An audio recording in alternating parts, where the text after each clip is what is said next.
Connais-tu ce sentiment étrange, presque coupable, de soulagement intense quand un ami annule une sortie à la dernière minute?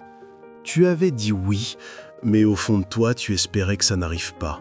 Et quand le message arrive, « Désolé, je ne peux pas venir », ton corps tout entier se relâche. Tu es libre. Tu peux retourner dans ton cocon.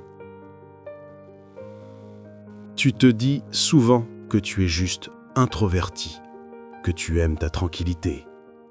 Tu te dis que les gens sont bruyants, superficiels, épuisants, et c'est peut-être vrai.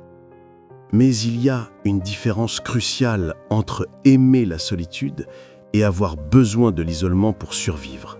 L'un est une recharge, l'autre est une fuite. Si tu as l'impression que le monde extérieur est une agression constante, si tu construis des murs si hauts que personne ne peut les escalader, pas même ceux qui t'aiment, alors ce n'est pas de la paix que tu cherches, c'est de la sécurité. Voici le paradoxe brutal de l'isolement. Tu t'enfermes pour ne pas être blessé, mais à l'intérieur de tes murs, tu commences doucement à étouffer. Aujourd'hui, nous allons voir pourquoi tu as choisi la solitude comme armure et comment baisser le pont de vie avant de devenir prisonnier de ta propre forteresse. Psychologiquement, l'isolement chronique est souvent lié à un style d'attachement appelé l'évitement. C'est un mécanisme de défense appris très tôt. Peut-être que, enfant, tu as appris que tes besoins émotionnels ne seraient pas comblés.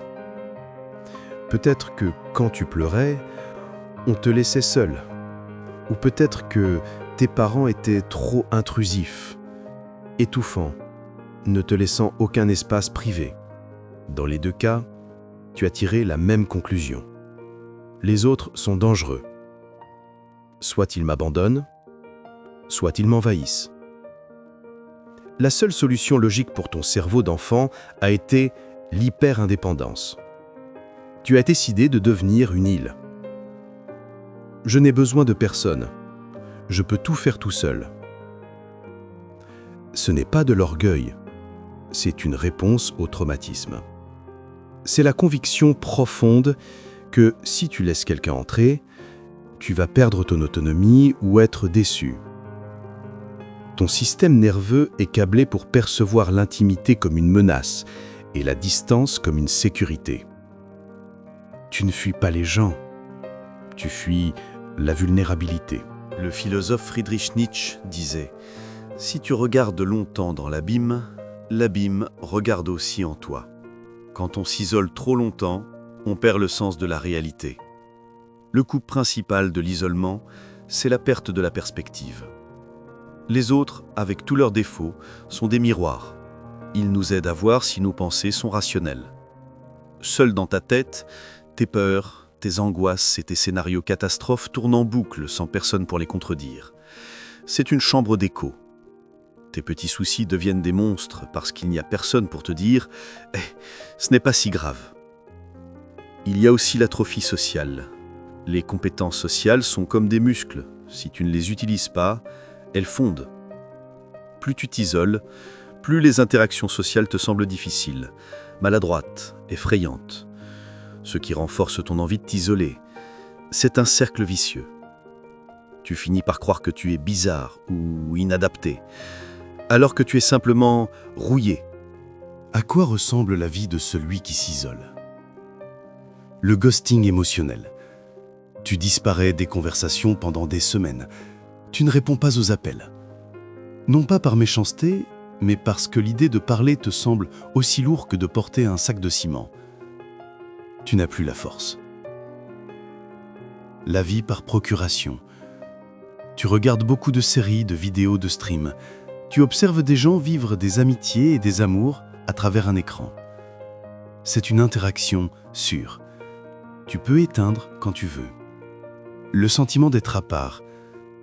Même quand tu es physiquement avec des gens, tu as l'impression d'être derrière une vitre.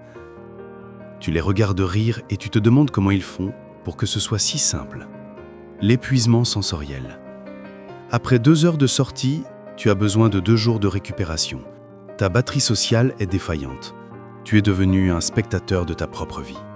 La guérison ne consiste pas à devenir le roi de la fête du jour au lendemain. Cela serait violent. La guérison consiste à microdoser la connexion. Commence par ce qu'on appelle le jeu parallèle. C'est être avec quelqu'un sans forcément interagir intensément. Lire un livre dans la même pièce qu'un ami. Travailler dans un café. C'est réapprendre à ton système nerveux que la présence de l'autre ne signifie pas forcément danger ou demande d'énergie. Ensuite, pratique la vulnérabilité sélective. Choisis une personne sûre et dis-lui la vérité. J'ai tendance à m'isoler quand je vais mal. Si je ne réponds pas, ce n'est pas contre toi, c'est que je suis en mode survie. En disant cela, tu transformes ton mur en une porte. Tu donnes le mode d'emploi de ta solitude. Rappelle-toi, l'homme est un animal social, qu'on le veuille ou non. Nous nous régulons au contact des autres.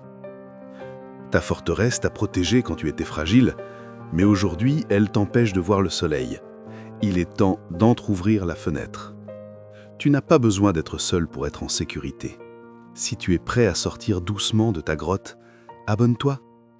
Nous avançons ensemble.